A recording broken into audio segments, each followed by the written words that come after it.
Assalamualaikum warahmatullahi wabarakatuh. Waalaikumsalam warahmatullahi wabarakatuh. Sekalian pemirsa yang dirahmati Allah, berkaitan dengan surat yang telah disampaikan Kementerian Agama Republik Indonesia bahwa pada tanggal 15 dan 16 tepat pukul 16.27 WIB waktu Indonesia bagian Barat, itu adalah waktu yang sangat tepat untuk melihat rusdul kiblah kita di Indonesia ini. Oleh karena itu saya menghimbau pada seluruh masjid-masjid, majelis taklim, di rumah masyarakat, supaya pada tanggal 15 dan 16 itu tepat pukul 16.27 WIB kita sama-sama melakukan rusdul kiblah dengan peralatan yang cukup sederhana seperti yang disampaikan dan dilakukan oleh rekan saya Ustadz Sarto. Silakan Ustadz.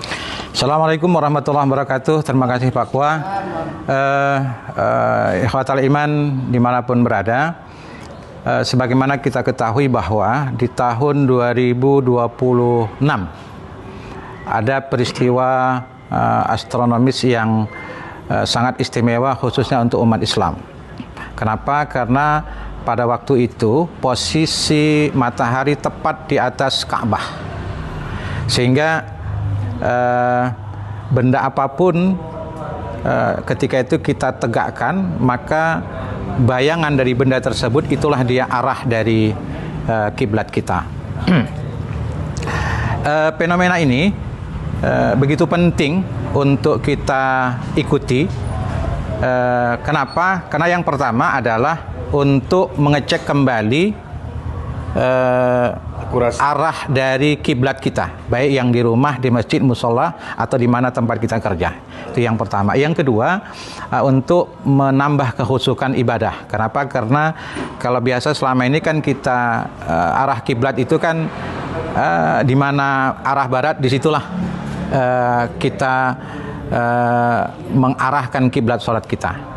Yang ketiga, rasdul kiblah ini itu adalah merupakan tradisi para orang-orang yang menekuni ilmu falak. Maka ini biasa dilakukan anak-anak santri di pesantren. Nah, yang keempat ini yang paling urgent, bagi umat Islam yang sholat di lingkungan Masjidil Haram, itu wajib hukumnya kiblatnya mengarah ke fisik dari Ka'bah itu. Tapi kita yang jauh, kita itu cukup arahnya saja. Di mana arah kita? Kalau kita kan arah ke barat. Nah, yang harus jadi catatan kita adalah ketika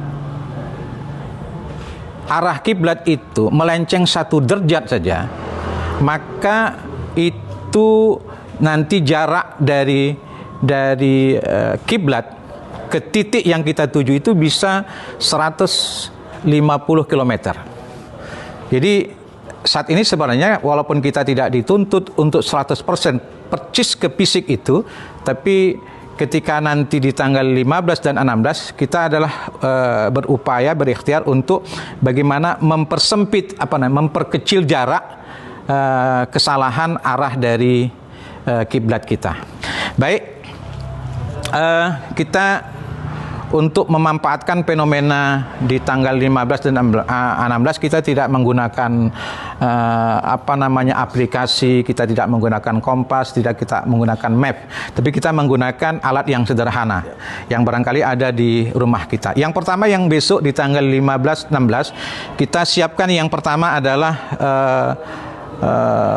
kayu, tongkat lah. Tapi dengan catatan harus lurus. Yang kemudian yang kedua harus kita siapkan adalah papan atau triplek yang agak tebal. Nah, itu yang kedua. Yang ketiga adalah nanti paku ya. Paku, kemudian lakban. Nanti lakban ini fungsinya adalah untuk kalau kita di rumah kita tandai, kita tidak coret. Kalau di masjid juga kita tandai dengan lakban. Kemudian palu. Nah, nanti bisa dirangkai seperti ini. Supaya apa fungsinya nanti ketika seperti ini, kalau kita mengukur arah kiblat kita sudah enak, kita tidak lagi pegang-pegang. Nah, artinya dengan seperti ini akurasi arah itu lebih tepat ya, tidak bengkok ya, pastikan tidak bengkok. Oke. Nanti di tanggal 15-16 tepat di jam ini ya, tepat di jam 16 tanggal jam 16.27 ya. Disitulah nanti kita lihat akurasi bayangan dari tonggak tadi. Ini misalnya di sini nih. Ini kalau sudah di jam itu maka di sini ditandai. Kalau misalnya iya. Oke. Kalau misalnya ini, nah inilah kita tanda ini. Kita tarik misalnya ini.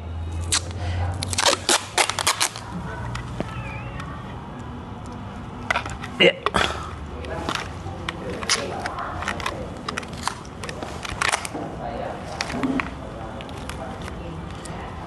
Ya, ini kira-kira. Nah, ini. Nah, inilah kalau sudah seperti ini kita tandai, nanti kita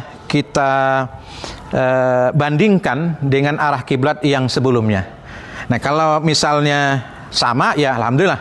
Tapi kalau kemudian ada perbedaan jarak, maka yang digunakan adalah bayangan yang terbaru. Itulah dia arah dari kiblat. Tapi dengan catatan sekali lagi di tanggal 15, 16 tepat di jam 16.27 WIB. Demikian, Assalamualaikum warahmatullahi wabarakatuh. Baik Bapak Ibu sekalian, pemirsa dimanapun Anda berada, demikianlah tadi tutorial ya yang disampaikan oleh Al-Ustadz Dr. Haji Sarto LCMA, salah satu penyuluh dari Kantor Urusan Agama Kecamatan Medan Amplas. Demikian barangkali kami dari Kantor Urusan Agama Kecamatan Medan Amplas undur diri. Assalamualaikum warahmatullahi wabarakatuh. Waalaikumsalam warahmatullahi wabarakatuh.